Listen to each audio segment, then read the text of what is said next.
bà chia mẫu chùm điệp su đò lúc này ông phôn lúc ta lúc dây ông phụng mi từng óในក្នុងប្រគុណនៃព្រះយេស៊ូវគ្រីស្ទខ្ញុំជឿថាông phônយើងមានអំណរជាមួយគ្នានៅពេលដែលយើងបានសរសើរដំណើរព្រះអង្គហើយនឹងថ្វាយបង្គំព្រះអង្គជាមួយគ្នាហើយយើងឃើញថានៅថ្ងៃនេះសប្តាហ៍ទី3ឆ្នាំថ្មីបាទចឹងអរគុណព្រះអង្គដែលយើងអាចបន្តពីឆ្នាំចាស់រហូតមកដល់ឆ្នាំថ្មីហើយយើងឆ្លងកាត់បាន3សប្តាហ៍ទៀតហើយនេះគឺជាព្រះគុណរបស់ផងព្រះបាទបើអត់មានព្រះគុណរបស់ព្រះអង្គយើងមិនអាចឆ្លងផុតនោះទេបាទគ្រប់គ្នាគឺយើងមិនអាចឆ្លងផុតនោះទេប៉ុន្តែដោយសារព្រះគុណរបស់ព្រះយើងអាចបន្តដំណើរទៅមុខបន្តទៀតបាទអរគុណព្រះអង្គហើយសូមអញ្ជើញនឹងគ្រប់អញ្ជើញដល់លោកអ្នកបងប្អូនអាចនឹងបើកជាមួយគ្នានៅក្នុងព្រះបន្ទូលព្រះអង្គនៅក្នុងព្រះគម្ពីរកូរិនថូសខ្សែទី2ចំពុក5ខ11រហូតដល់ខ21ព្រះគម្ពីរកូរិនថូសខ្សែទី2ចំពុក5ខ11រហូតដល់ខ21អរបងប្អូនឃើញហើយអាចនឹងផ្ទៀងជាមួយខ្ញុំនៅលើ slide ដែរព្រះបន្ទូលព្រះអង្គនៅក្នុងព្រះគម្ពីរកូរិនថូសខ្សែទី2ចំពុក5ខ11រហូតដល់ខ21ត្បិតទោះបើយើងខ្ញុំវង្វេងស្មារតីក្តីអូសំទោសខ13ខ11ដូច្នេះដែលស្គាល់សេចក្តីស្ញែងខ្លាចរបស់ព្រះអង្គម្ចាស់នោះយើងខ្ញុំក៏ខំបញ្ចុះបញ្ចូលមនុស្សឲ្យជឿតែយើងខ្ញុំជាអ្នកប្រកាសច្បាស់ដល់ព្រះហើយ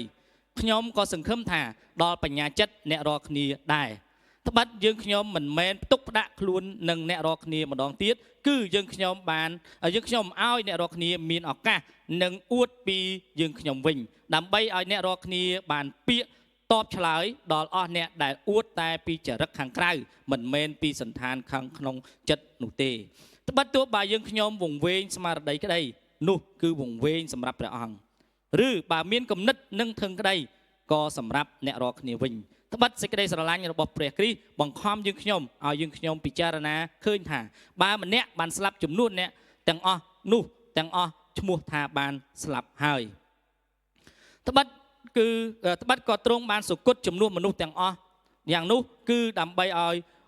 ពួកអ្នកដែលរស់នៅមិនរស់សម្រាប់តែខ្លួនឯងទៀតគឺរស់សម្រាប់ព្រះអង្គដែលសុគតជំនួសគេហើយបានរស់ឡើងនោះវិញបានជាពីនេះទៅមុខយើងខ្ញុំមិនស្គាល់អ្នកណា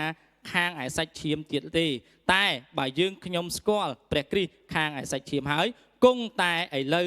នឹងមិនស្គាល់ទ្រង់យ៉ាងនោះទៀតឡើយបានជាបើអ្នកណានៅក្នុងព្រះគ្រីស្ទនោះឈ្មោះថាបានកើតជាថ្មីហើយអស់ទាំងសេចក្តីចាស់បានកន្លងបាត់ទៅមើលគ្រប់ទាំងអស់បានត្រឡប់ជាថ្មីវិញគ្រប់ទាំងអស់ក៏មកពីព្រះហើយទ្រង់បានផ្សះផ្សាយើងនឹងព្រះអង្គទ្រង់ដោយសារព្រះយេស៊ូវគ្រីស្ទហើយបានប្រទានការផ្សះផ្សានោះមកយើងខ្ញុំដែរខ19គឺ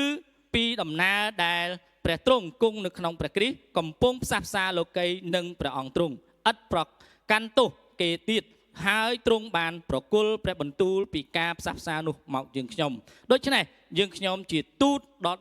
តំណាងព្រះគ្រីស្ទហាក់ដូចជាព្រះទ្រង់អង្វរដោយសារយើងខ្ញុំគឺយើងខ្ញុំអង្វរគេជំនួសព្រះគ្រីស្ទថាចូលឲ្យបានជាមេត្រីនឹងព្រះចោះខ21ត្បិតឯព្រះអង្គដែលមិនបានស្គាល់បាបសោះនោះបាន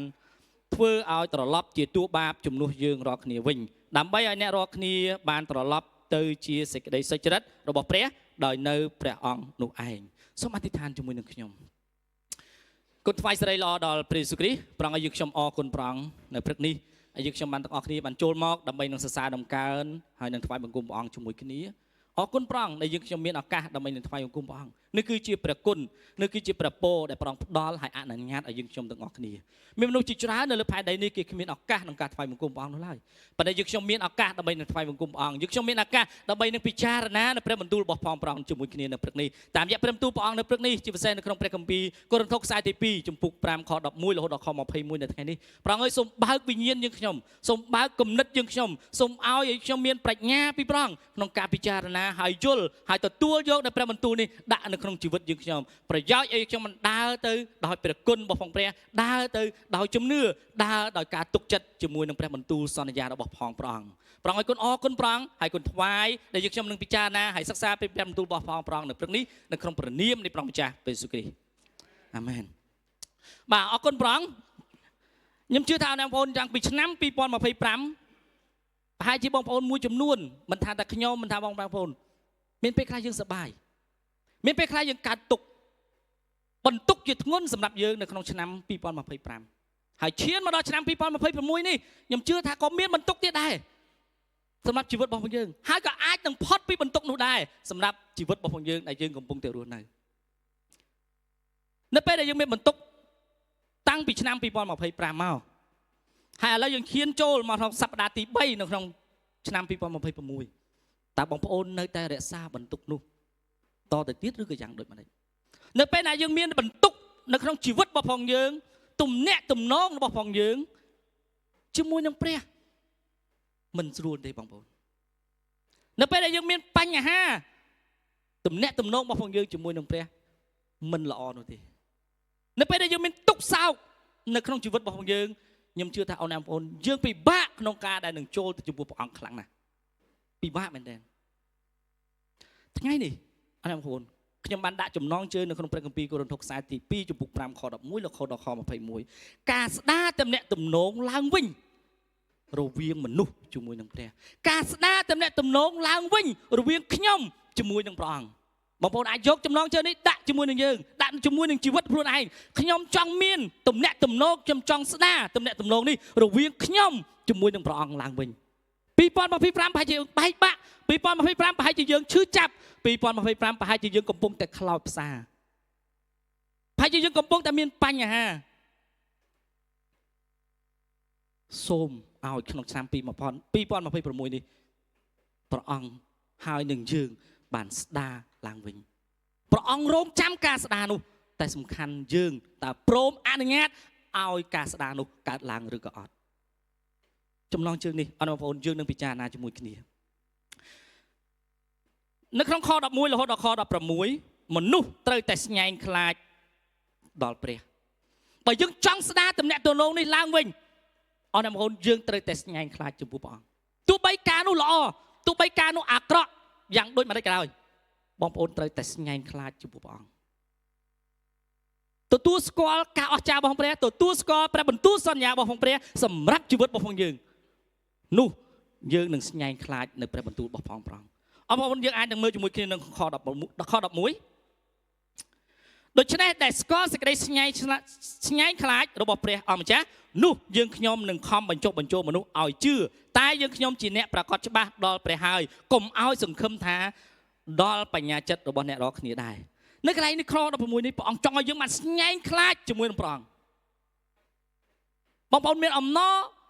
ងាយស្រួលណាស់ដែលបងប្អូនស្ញែងខ្លាចជាមួយព្រះអង្គបងប្អូនងាយស្រួលណាស់ក្នុងការចូលទៅក្នុងប្រវត្តិមានព្រះអង្គចង់អធិដ្ឋានប្រមាណពេលក៏បានចង់ចំណាយពេលថ្វាយបង្គំព្រះអង្គយ៉ាងដល់ណាក៏បានបងប្អូនចង់ប្រកបជាមួយនឹងអ្នកដទៃយ៉ាងម៉េចក៏បានដោយសារយើងមានអំណរយើងចេះជួលប៉ុន្តែនៅពេលដែលយើងមានទុក្ខបញ្ហាកើតឡើងសម្រាប់ជីវិតរបស់ផងយើងខ្ញុំជឿថាពិបាកក្នុងការដែលយើងស្ញែងខ្លាចក្នុងការចូលទៅក្នុងប្រវត្តិមានព្រះអង្គជាពិសេសយើងពិបាកក្នុងការដែលយើងស្រែករកព្រះអង្គពេលខ្លះដែលបន្ទុកខ្លាំងពេកហើយយើងប្រឹងប្រាជ្ញារបស់ផងយើងប្រឹងគំនិតរបស់ផងយើងប្រឹងចំណេះដឹងរបស់យើងប្រឹងរកដែលអ្នកនៅជុំវិញជីវិតរបស់ផងយើងអ្នកដែលរើក្បែរយើងនឹងព្យាយាមរកគេជាជាងដែលយើងរកព្រះអង្គនៅឆ្នាំ2025ដើមឆ្នាំ2026សម្រាប់ខ្ញុំនិងក្រុមគ្រួសារយើងទទួលបន្ទុកយើងទទួលការដែលលំបាកប៉ុន្តែយើងនៅតែថ្វាយសេរីល្អដល់ព្រះអង្គដើមឆ្នាំ2025ម្ដាយបង្កើតរបស់ខ្ញុំត្រូវម៉ូតូប៉ះហើយត្រូវវះកាត់ឆ្អឹងជើងរបស់គាត់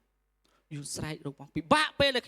យើងចូលទៅរកពេលនោះខ្ញុំពិបាកក្នុងការដែលស្វែងរកព្រះអង្គមែនទេខ្ញុំឈរយំនៅបន្ទប់មុខវះកាត់ម្នាក់ឯងកណ្ដោយកណ្ដែងអត់មានបងអត់មានអ្នកណាទៅសោះលោកគ្រូគាត់ទេប្រាប់គាត់យឺតខ្ញុំទេប្រាប់យឺតអញ្ចឹងលោកគ្រូចេញទៅយឺតខ្ញុំឈរយំអ្នកដែលនៅជុំវិញហេតុអីមិនយំម្ដាយខ្ញុំចូលវះកាត់កុំភ័យគេវះកាត់ហើយយើងស្វែងរកយើងស្វែងរកភ្លេចអធិដ្ឋានភ្លេចស្វែងរកព្រះអង្គទៅពេលដែលបន្ទុកនោះកើតឡើងសម្រាប់ខ្ញុំភ្លេចប៉ុន្តែនៅក្នុងខ11ប្រាប់ថាឲ្យបងប្អូនបានស្ញែងខ្លាចទៅចំពោះព្រះអង្គស្ញែងខ្លាចចូលទៅឲ្យព្រះអង្គគៀកជាមួយនឹងព្រះអង្គស្និទ្ធជាមួយនឹងព្រះអង្គនោះទំនាក់ទំនងរបស់យើងនឹងបានផ្សារឡើងវិញនោះទំនាក់ទំនងរបស់យើងដែលយើងគិតថាអស់សង្ឃឹមហើយយើងគិតថាពិបាកណាស់នោះនឹងមានអំណរឡើងវិញនឹងមានអំណរឡើងវិញ ចឹងហើយបានក្នុងខ11បញ្ជាក់ដល់ខ្លះបងប្រាប់ថាសូមឲ្យយើងមិនស្ញែងខ្លាចព្រះអង្គបើយើងចង់ឲ្យទំនាក់ទំនងរបស់យើងបើយើងចង់ឲ្យទំនាក់ទំនងរបស់យើងបានស្ដារឡើងវិញជាមួយនឹងព្រះអង្គមិនចេញពីយើងទេបងប្អូនព្រះអង្គមិនចាក់ចេញពីយើងទេតែយើងទេដែលងាកឆ្ងាយពីផ្លូវរបស់ព្រះអង្គនៅពេលដែលយើងមានបញ្ហានោះកើតឡើងសម្រាប់ជីវិតរបស់យើងដូច្នេះបងប្អូនត្រូវតែស្ញែងខ្លាចជាមួយនឹងព្រះអង្គនៅក្នុងព្រះគម្ពីរយោបជំពូក23ខ15លោកយោបបាននិយាយអរអ្នកមកបែរស្គាល់រឿងរបស់លោកយោបហើយហេតុការណ៍ដែលកើតឡើងសម្រាប់ជីវិតរបស់លោកយោបដូច្នេះខ្ញុំក៏ស្លុតទៅចំពោះទ្រង់បើកាលណាខ្ញុំគ្រាន់តែនឹកពិចារណានោះខ្ញុំខ្លាចទ្រង់ណាស់ត្បិតព្រះទ្រង់បានធ្វើឲ្យខ្ញុំស្រយុតចិត្ត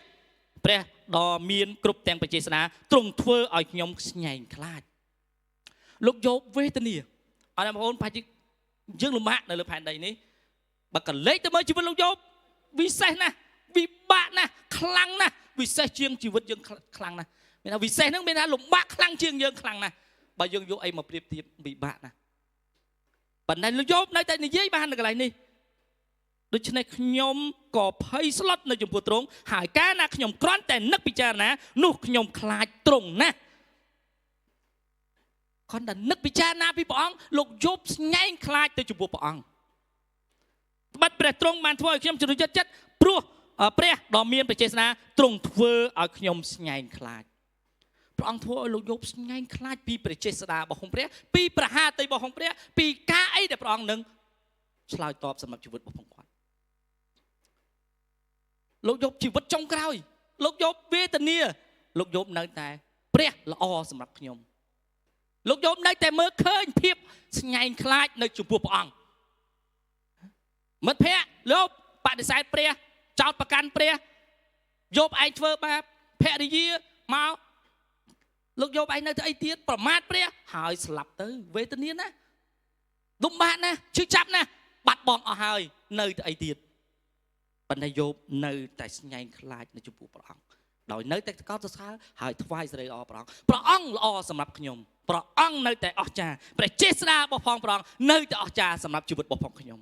នេះគំរូរបស់ផងលោកយោបដែលឆ្លើយតបជាមួយនឹងការស្ញែងខ្លាចអរបងប្អូនបើយើងស្ញែងខ្លាចព្រះអង្គទំនាក់ទំនងយើងដែលគិតថាមិនល្អជាមួយនឹងព្រះអង្គពីឆ្នាំចាស់យើងនឹងបានផ្សារភ្ជាប់ឡើងវិញយើងនឹងមានផ្លូវដើរដោយស្និទ្ធជាមួយនឹងព្រះអង្គឡើងវិញ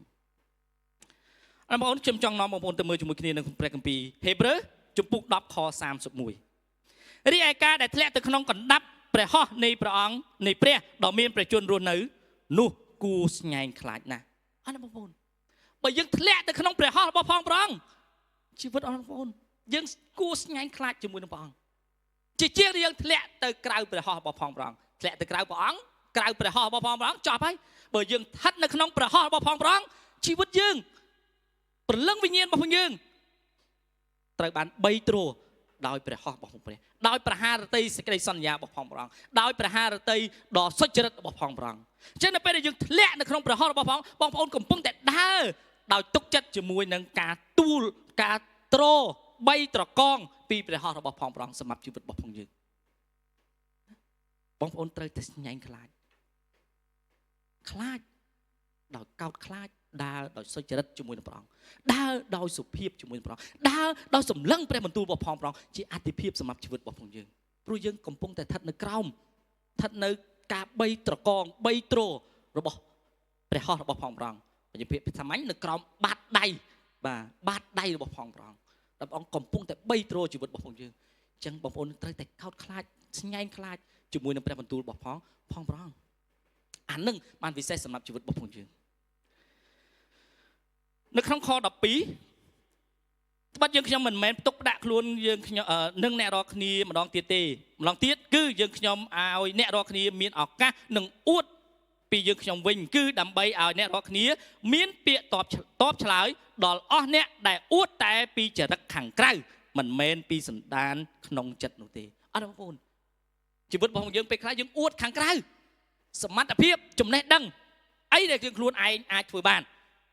ប៉ុន្តែព្រះអង្គចង់ឲ្យយើងអួតនៅក្នុងចិត្តសេចក្តីសុចរិតដែលចេញពីចិត្តពីព្រះអង្គមកវិញក្នុងខ13បាទខ13 ត្បិតទោះបើយើងខ្ញុំវង្វេងស្មារតីនោះក៏គឺវង្វេងសម្រាប់ព្រះអង្គឬបើមានគំនិតនឹងធឹងក្តីក៏សម្រាប់អ្នករាល់គ្នាអរបងប្អូនបើយើងវង្វេងនៅក្នុងព្រះអង្គវង្វេងស្មារតីសម្រាប់ព្រះអង្គអានោះវិសេស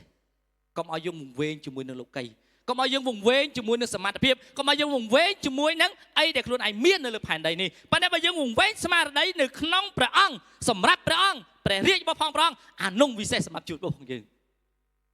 ព្រះអង្គសពហាទៅឲ្យយើងវង្វេងនៅក្នុងព្រះអង្គជាជាងដែលយើងវង្វេងនៅក្នុងលោកី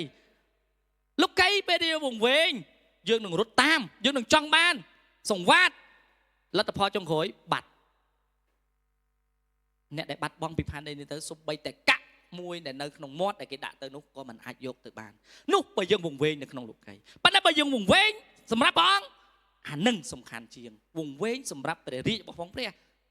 គឺយើងនឹងបានជីវិតអស់កលជានិច្ចនៅឯនគរឋានសួគ៌បានជីវិតអស់កលជានិច្ចនៅឯនគរឋានសួគ៌អានឹងឯងដែលពិសេសសម្រាប់ជីវិតអស់អ្នកបងប្អូនហើយនឹងខ្ញុំក្នុងខ15ទ្រង់ក៏បានសុគតជំនួសមនុស្សទាំងអស់យ៉ាងនោះគឺដើម្បីឲ្យអ្នកពួកអ្នកដែលរស់នៅមិនរស់សម្រាប់តែខ្លួនឯងទៀតគឺរស់សម្រាប់ព្រះអង្គបាទយើងទទួលស្គាល់នៅពេលដែលយើងកោតខ្លាចយើងចង់ស្ដារទំនាក់ទំនងរបស់យើងជាមួយនឹងព្រះអង្គឡើងវិញយើងស្ញែងខ្លាចជាមួយព្រះអង្គគឺយើងរស់នៅសម្រាប់ព្រះអង្គមិនមែនសម្រាប់ខ្លួនយើងទៀតនោះទេរស់នៅសម្រាប់ព្រះរាជរបស់ព្រះអង្គចឹងហើយបាទគីបោសាត់យុទ្ធត្រូវតែផ្សាយនឹងល្អពួកអីពួកយើងរស់នៅសម្រាប់ព្រះអង្គរស់នៅសម្រាប់ព្រះអង្គសម្រាប់មនុស្សទាំងអស់នៅលើផែនដីនេះចឹងយើងចេញទៅផ្សាយនឹងល្អប្រកាសឲ្យមនុស្សដទៃទៀតគេឮពីដំណឹងល្អរបស់ព្រះអង្គនោះឯងដែលយើងរស់នៅសម្រាប់ព្រះអង្គ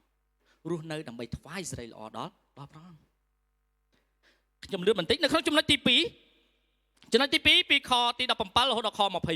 21ចឹងចំណុចទី1យើងត្រូវស្ញែងខ្លាចដល់ព្រះអង្គចំណុចទី2បើយើងចង់ស្ដារទំនាក់ទំនងរបស់យើងជាមួយនឹងព្រះអង្គឡើងវិញ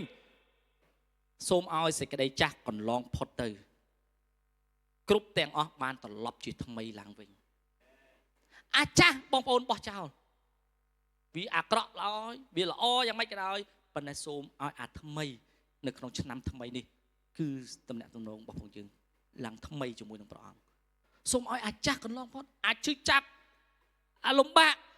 អីដែលបងប្អូនគិតថាពិបាកក្នុងការធ្វើដំណើរនោះសូមឲ្យកន្លងបាត់ទៅប៉ុន្តែអីដែលថ្មីសម្រាប់យើងសូមឲ្យបានកើតឡើងជាថ្មីនៅក្នុងព្រះគុណព្រះអង្គក្នុងឆ្នាំ2026នេះដើរដោយថ្មីជាមួយនឹងព្រះអង្គមិនមែនដូរជំនឿណាបងប្អូនបាទតិចថ្មីទៅដូរជំនឿមានគ្រូណាមកផ្សេងទៀតអើយល្អទៅថ្មីទៅតាមបាត់អត់ទេដើរជីវិតដែលយើងគិតថាអស់សង្ឃឹមជីវិតដែលយើងគិតថាតច្រកជីវិតដែលយើងថាលំបាកឈឺចាប់បោះចោលហើយស្វែងរកព្រះអង្គជាថ្មីរកប្រហាតីព្រះអង្គជាថ្មីហើយដើរជាមួយព្រះអង្គដោយរលូនជាមួយគ្នានៅក្នុងខ17ដែលព្រះអង្គមានបន្ទូលនៅកន្លែងនេះបានជាបើអ្នកណានៅក្នុងព្រះគ្រីស្ទនោះឈ្មោះថាបានកើតជាថ្មីហើយអស់ទាំងសេចក្តីចាស់កន្លងបាត់ទៅមើលគ្រប់ទាំងអស់បានត្រឡប់ជាថ្មីសម្រាប់យើងអាចាស់បោះចោលព្រះអង្គចង់ឲ្យយើងបោះចោលអាចាស់ហើយមើលអីដែលថ្មីហើយដើរជាមួយនឹងព្រះអង្គនៅក្នុងឆ្នាំថ្មីជាមួយគ្នាដើរដោយទុកចិត្តដើរដោយមានជំនឿដើរដោយសេចក្តីសង្ឃឹមដើរដោយយកព្រះបន្ទូលរបស់ព្រះអង្គជាអត្ថិភាពនៅក្នុងជីវិតរបស់ផងវិញការអីដែលបងគិតថាខ្ញុំធ្វើមិនកើតសូមថ្វាយទៅព្រះអង្គ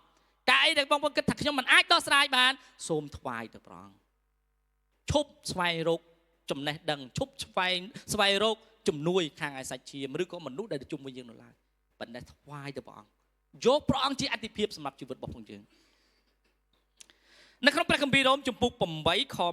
21ជីវិតទាំងនោះឯងនឹងបានរួចពីចំណងនៃសេចក្តីពុករលួយឲ្យបានសេរីភាពនៃសេរីល្អរបស់ពួកកូនព្រះវិញបាទអញ្ចឹងបើយើងបានថ្មីគឺសេចក្តីពុករលួយការលំបាកវេទនានោះវានឹងផុតទៅ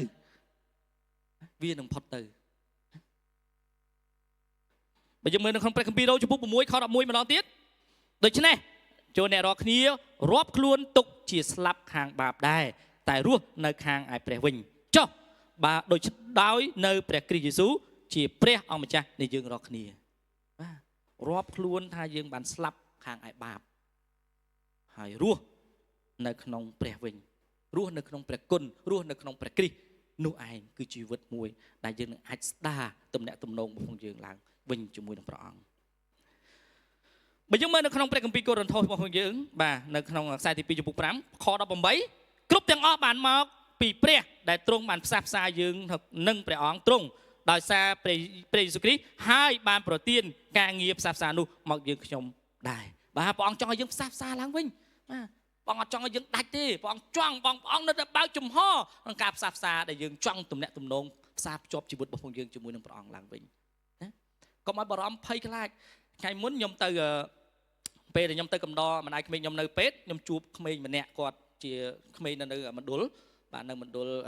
មួយនៅខាងបៃចានគាត់ខ្ញុំស្គាល់គាត់តាំងពីទូចហើយគាត់នៅរៀនអីចឹងហើយស្គាល់គាត់ហើយឥឡូវគាត់បានការងារធ្វើហើយជួបគ្នាហើយខ្ញុំក៏សួរគាត់ថាមិនដែរឥឡូវទៅពហិណាជួយប៉ុនកិច្ចនៅពហិណាអីចឹងទៅ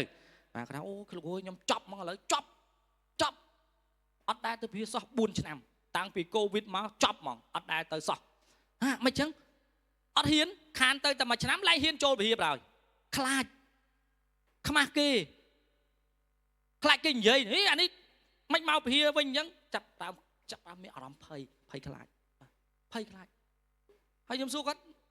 លែងចង់ឥឡូវលែងចង់ទៅពហិបើសួរអញ្ចឹងជំនឿយ៉ាងម៉េចទុកចិត្តព្រះអង្គឬក៏ម៉េចនៅតែទុកចិត្តប៉ុន្តែអត់មានឱកាសទៅពហិប៉ុន្តែខ្ញុំមិនអាចទុកចិត្តព្រះអង្គនៅពេលដែលយើងអត់មានឱកាសថ្វាយបង្គំព្រះអង្គនោះទេ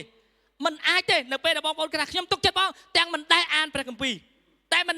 ដែលអធិដ្ឋានតែមិនដែលប្រកបជាមួយនឹងក្រុមជំនុំដទៃមិនអាចនោះទេអញ្ចឹងខ្ញុំប្រាប់គាត់ថាអត់ទេយើងទទួលប្រពោពីព្រះអង្គជីវិតរបស់យើងតែយើងអត់មានអីសោះរហូតដល់យើងមានការងារធ្វើនេះគឺជាប្រគុណរបស់ព្រះពិសេសណាកុំឲ្យភ្លេចព្រះអង្គឆ្លៀតពេលឱកាសច្រើនណាស់ហូរកន្លែងចិត្តឆ្ងាយយ៉ាងម៉េចក៏ដោយឲ្យតែមានឱកាសទៅថ្វាយបង្គំព្រះអង្គកុំឲ្យដាច់នេះជាប្រគុណរបស់ព្រះជីវិតយើងដែលរស់នៅដល់សប្តាហ៍ថ្ងៃនេះតាំងពីយើងគ្មានអីសោះគាត់ជាក្មេងដែលជាមណ្ឌលចឹងនឹងស្រាប់ហើយអត់មានអីតែនេះទេគឺគេចិញ្ចឹមទាំងអស់ទាំងការរៀនសូត្ររបស់គាត់ប៉ុន្តែនៅពេលដែលគាត់មានការងារធ្វើគ្រប់គ្រាន់ត្រឹមត្រូវមានថវិកាគ្រប់គ្រាន់ក្នុងការចិញ្ចឹមជីវិតទៅជាគាត់អត់អាចទៅព្យាបាលចឹងខ្ញុំលើកទឹកចិត្តគាត់ចឹងដូចគ្នានៅកន្លែងនេះសូមឲ្យយើងនៅជាប់ជាមួយនឹងព្រះអង្គណាយើងនៅជាប់ជាមួយព្រះអង្គផ្សះផ្សាទំនាក់ទំនងយើងឡើងវិញកុំឲ្យភ័យខ្លាច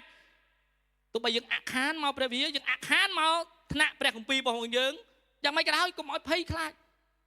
ណាកុំឲ្យភ័យខ្លាចត្រឡប់មកវិញស្ដារទំនាក់ទំនងនោះឡើងវិញភ្ជាប់ទំនាក់ទំនងនោះឡើងវិញបើចង់ឲ្យអំពូលនឹងភ្លឺតតែដោតឌុយ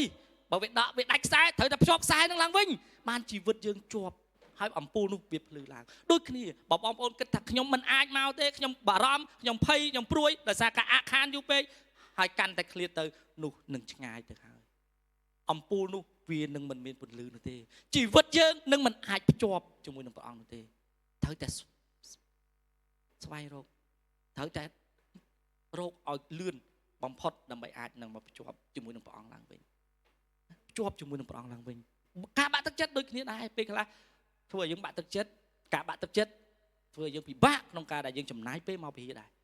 ពិបាកក្នុងការដែលទំនាក់ទំនងជាមួយនឹងក្រុមជំនុំដែរពិបាកក្នុងការដែលប្រកបជាមួយនឹងព្រះអង្គតាមរយៈការអានព្រះបន្ទូលឬក៏អធិដ្ឋាន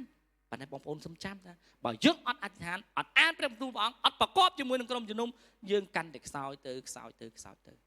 ការខ្សោយនោះឯងជីវិតយើងនឹងដាច់ចេញដោយឯងជាមួយនឹងព្រះអង្គមិនដាច់ពីយើងទេតែយើងទេដែលអនុញ្ញាតឲ្យការនោះដាច់ចេញពីព្រះអង្គបើកចំហព្រះハរតីដ៏សប្បុរសសម្រាប់ជីវិតរបស់បងប្អូនជានិច្ចណាសម្រាប់បងប្អូនជានិច្ចខ្ញុំចង់អានអស់នេះមកជាមួយគ្នានៅក្នុងព្រះគម្ពីរអេផេសូជំពូក 2 ខ 10 ត្បិតយើងរាល់គ្នាជាស្នាដៃដែលទ្រង់បង្កើតក្នុងព្រះគ្រីស្ទយេស៊ូវសម្រាប់ការល្អដែលព្រះបានរៀបចំជាមុនឲ្យយើងរាល់គ្នាបានប្រព្រឹត្តតាមបាទយើងគឺជាស្នាប្រហោះរបស់ព្រះអង្គអញ្ចឹងកុំឲ្យដាច់ចេញអីណាកុំឲ្យបាត់បង់កុំឲ្យឆ្ងាយជាមួយនឹងព្រះអង្គអីត្រូវតែស្ដារទំនាក់ទំនងទោះបីស្ថានភាពជីវិតយើងបែបណាក៏ដោយលំបាកវេទនាឈឺចាប់ប៉ុណ្ណាក៏ដោយត្រូវតែព្យាយាមផ្សារភ្ជាប់ជាមួយនឹងព្រះអង្គព្រោះយើងជាស្នាព្រះហស្ថរបស់ព្រះអង្គជាការបង្កើតរបស់ព្រះអង្គសម្រាប់ជីវិតរបស់យើងដែលកើតនៅលើផែនដីនេះណាមិនមែនយើងនៅសុកយើងកើតមកគឺព្រះអង្គមានផែនការសម្រាប់ជីវិតយើងគ្រប់មនុស្សទាំងអស់នៅលើផែនដីនេះព្រះអង្គមានផែនការសម្រាប់គេម្នាក់អញ្ចឹងបើយើងមានឱកាសស្គាល់ព្រះអង្គហើយយើងមានឱកាសថ្វាយបង្គំព្រះអង្គហើយសូមឲ្យនៅស្និទ្ធជាមួយព្រះអង្គកុំឲ្យបញ្ហាទាំងអស់នោះកុំឲ្យឧបសគ្គទាំងអស់នោះអាក់ខានកាត់ផ្ដាច់ការដែលយើងនៅគៀកជាមួយនឹងព្រះអង្គអស់សោះត្រូវតែស្វែងរកព្រះអង្គហើយនៅឲ្យគៀកជាមួយនឹងព្រះអង្គនៅក្នុងខ20បានប្រាប់យើងថាណាម៉េចដូច្នេះយើងខ្ញុំជាទូតតំណាងព្រះគ្រីស្ទហាក់ដូចជាព្រះទ្រង់អង្វរដោយសារយើងខ្ញុំគឺយើងខ្ញុំបានអង្វរជំនួសព្រះ គ្រីស្ទជាថាចូលឲ្យមានមេត្រីនឹងព្រះចោះបាទខ20ព្រះអង្គចង់ឲ្យយើងមានមេត្រីមួយព្រះអង្គបាទតែយើងដាច់ចេញយើងលែងមានមេត្រីភាពជាមួយព្រះអង្គហើយចឹងខ20ព្រះអង្គប្រាប់ថាឲ្យយើងមានមេត្រីជាមួយនឹងព្រះអង្គខ21ត្បិតព្រះទ្រង់ដែលបានស្គាល់បាបនោះស្គាល់បាបសោះណាមិនបានស្គាល់បាបសោះនោះទ្រង់បានធ្វើឲ្យត្រឡប់ជាតួបាបជំនួសយើងរាល់គ្នាវិញដើម្បីឲ្យយើងរាល់គ្នាបានត្រឡប់ជាសេចក្តីសុចរិតរបស់ព្រះដោយនៅព្រះអង្គនោះឯងអង្គសុខចិត្តទទួលអំពើបាបនោះហើយអង្គសុខចិត្តទទួលតួនៃអំពើបាបរបស់ផងយើងហើយអញ្ចឹងយើងត្រូវតែស្ដាប់ប្រឹងប្រែងស្វះស្វែងរកឲ្យបានការផ្សារភ្ជាប់ទំនាក់ទំនងយើងជាមួយនឹងព្រះឡើងវិញព្រះអង្គលះបង់គ្រប់បែបយ៉ាងសម្រាប់យើងហើយព្រះអង្គទទួលយកគ្រប់បែបយ៉ាងសម្រាប់យើងហើយណាសម្រាប់យើងហើយបាទអញ្ចឹងតាមរយៈព្រះបន្ទូលរបស់ព្រះអង្គនៅព្រឹកនេះយើងឃើញនៅក្នុង2ចំណុចដែលយើងអាចរៀនបានជាមួយគ្នាបងប្អូនអាចនឹងពិចារណាហើយអាចនឹងចងចាំជាមួយគ្នាបាទអញ្ចឹងចំណងជើងរបស់យើងការស្ដារទំនាក់ទំនងឡើងវិញរវាងខ្ញុំជាមួយនឹងព្រះអង្គខ្ញុំត្រូវតែស្ញែងខ្លាចព្រះសម្រាប់ជីវិតរបស់ខ្ញុំត្រូវតែអនុញ្ញាតឲ្យសេចក្តីចាស់នោះកន្លងបាត់ទៅហើយគ្រប់ទាំងការល្អឬក៏ការគ្រប់ទាំងអស់នឹងត្រឡប់ជាថ្មីសម្រាប់ខ្ញុំវិញសូមព្រះអង្គបានធ្វើការជាថ្មីសម្រាប់ខ្ញុំវិញខ្ញុំមានរឿងមួយបន្តិចចាស់កុំឲ្យថាអត់និយាយព្រោះរឿងហ្នឹងខ្ញុំតែនិយាយចោលដើមឆ្នាំហើយហ្នឹងហើយមានបរិះម្នាក់គាត់ដើរនៅមាត់សមុទ្របាទយុវជនហើយចាំឲ្យព្រោះកម្មវិធីយុវជនខ្ញុំប្រាប់រឿងហ្នឹងគាត់ដើរនៅមាត់សមុទ្រដែលមានខ្សាច់ឡងសក្បោះហើយស្អាតទឹករលកមកជ្រិចដើរឡើងរលូនបាទនៅពេលគាត់ដើរបានឡើងឆ្ងាយបន្តិចគាត់ក៏លេចមកខាងក្រោយគាត់ឃើញដានជើងមាន4បាទពីក្រួយបាទមាន4ហើយគាត់សប្បាយចិត្តហ្មងអូអរគុណព្រះអង្គបាទតែដៃលោកកញ្ឆេងព្រះអង្គអរគុណព្រះអង្គនាំទូបង្គំដើរឡើងស្អាតឡើងល្អនៅតាមមាត់សមុទ្រហើយព្រះអង្គការពារទូបង្គំទៀតបាទវិសេសមែនទែនអរគុណព្រះអង្គអញ្ចឹងគាត់ដើរបានបន្តិចទៅក៏លែងមានអាកន្លែងខ្សាច់ដែលសក្បោះស្អាតនឹងលែងមានទឹកហូរទឹករលកជ្រិចហ្នឹងហើយគាត់ទៅដល់កន្លែងដែលមានបន្លាមានថ្មមានដើមកោងកាងដែលអោនផងលូនផងវាផងក្រាបផងបាទជើងនោះមុតឈឺផងបាទគាត់ឆ្លងឲ្យផុតបន្តិចទៅគាត់ក៏លេចមកវិញឃើញដានជើងតែ2ចាប់ផ្ដើមសួរព្រះអង្គ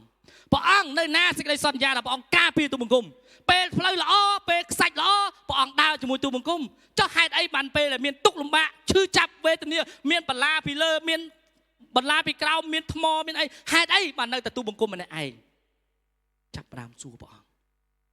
អរណាស់បងប្អូនព្រះអង្គមានបន្ទូលថាអោកូនដល់ល្ងងខ្លាចអើយដានជើងដែលឯងឃើញពីរនោះមិនមែនដានជើងឯងទេគឺដានជើងរបស់ផងយើងបានបីទ្រឲ្យឯងឆ្លងផុតឯងលំបាកបន្តិចមែនឯងឈឺចាប់បន្តិចមែនឯងមុតបន្លាបន្តិចមែនប៉ុន្តែយើងបានបីទ្រឲ្យឯងឆ្លងផុតពីទុក្ខលំបាកទាំងអស់នឹងឯងព្រះអង្គបីទ្រយើងនៅពេលដែលមានទុក្ខលំបាកព្រះអង្គនៅជាមួយនឹងយើងនៅពេលដែលសំណុកសុខស្រួលកុំបារម្ភគឺព្រះអង្គគង់នៅជាមួយនឹងយើងអធិដ្ឋានជាមួយខ្ញុំគុណសរសើរដំណើរនៅថ្វាយសេរីល្អដល់ព្រះយេស៊ូវគ្រីស្ទព្រះអង្គឲ្យយើងខ្ញុំអរគុណព្រះអង្គនៅព្រឹកនេះព្រះអង្គឲ្យគាត់ដឹងថាឆ្នាំចាស់កន្លងផុតទៅហើយគាត់ដឹងថាឆ្នាំចាស់មានបញ្ហាជាច្រើនដែលកើតឡើងសម្រាប់ជីវិតរបស់ផងយើងទាំងការល្អទាំងការអាក្រក់ប៉ុន្តែយើងខ្ញុំនៅតែអរគុណព្រះអង្គពេលខ្លះយើងខ្ញុំខ្សោះល្វើយក្នុងការទំនាក់ទំនងជាមួយនឹងព្រះអង្គប៉ុន្តែព្រះអង្គហើយនៅក្នុងឆ្នាំថ្មីនេះតាមរយៈព្រះបន្ទូលរបស់ព្រះអង្គនៅក្នុងព្រះគម្ពីរកូរិនថូសខ្សែទី2ចំពុក5ខ11រហូតដល់ខ21នៅថ្ងៃនេះសូមឲ្យយើងខ្ញុំបានព្យាយាមស្ដារទំនាក់ទំនងនេះឡើងវិញជាមួយនឹងព្រះអង្គបើកចំហព្រះハរតីរបស់ព្រះអង្គទទួលការផ្សារទំនាក់ទំនងនេះឡើងវិញប៉ុន្តែតើយើងខ្ញុំអនុញ្ញាតដែរឬក៏អត់យើងខ្ញុំចង់ស្ដារព្រះអង្គហើយសូមឲ្យជីវិតយើងខ្ញុំចង់ស្ដារទំនាក់ទំនងនេះឡើងវិញទោះបីលំបាកយ៉ាងណាក៏ដោយទោះបីយើងខ្ញុំជួបនឹងបញ្ហាការទុក្ខសោកយ៉ាងណាក៏ដោយប៉ុន្តែព្រះអង្គឲ្យសូមបើកចំហដួងចិត្តកូនម្នាក់នៅថ្ងៃនេះឲ្យកូនបានស្ដារទំនាក់ទំនងនេះឡើងវិញជាមួយនឹងព្រះអង្គកុំឲ្យយើងខ្ញុំដាច់កុំឲ្យយើងខ្ញុំឃ្លាតឆ្ងាយកុំឲ្យខ្ញុំខ្សោះល្វើយកុំឲ្យយើងខ្ញុំបដិសេធក្នុងការដើរជាមួយនឹងព្រះអង្គនៅឡើយក្នុងឆ្នាំថ្មីកូនចង់បដិញ្ញាចិត្តថាយើងខ្ញុំត្រូវតែស្ញែងខ្លាចជាមួយនឹងព្រះអង្គយើងខ្ញុំចង់បដិញ្ញាចិត្តថាខ្ញុំឲ្យអ្វីដែលចាស់កន្លងឆ្នាំចាស់ឆ្នាំទៅនោះបានកន្លងផុតទៅហើយសូមឲ្យព្រះハរតីសេចក្តីសុចរិតរបស់ផងព្រះដ៏ថ្មីសម្រាប់ជីវិតយើងខ្ញុំនៅក្នុងឆ្នាំថ្មីនេះព្រះអង្គឲ្យគុណអរគុណព្រះអង្គហើយគុណថ្វាយព្រះបន្ទូលរបស់ផងព្រះអង្គនៅព្រឹកនេះ នៅក្នុងព្រះនាមនៃព្រះម្ចាស់ព្រះយេស៊ូវគ្រីស្ទអាមែនបាទសូមព្រះអង្គប្រទានពរ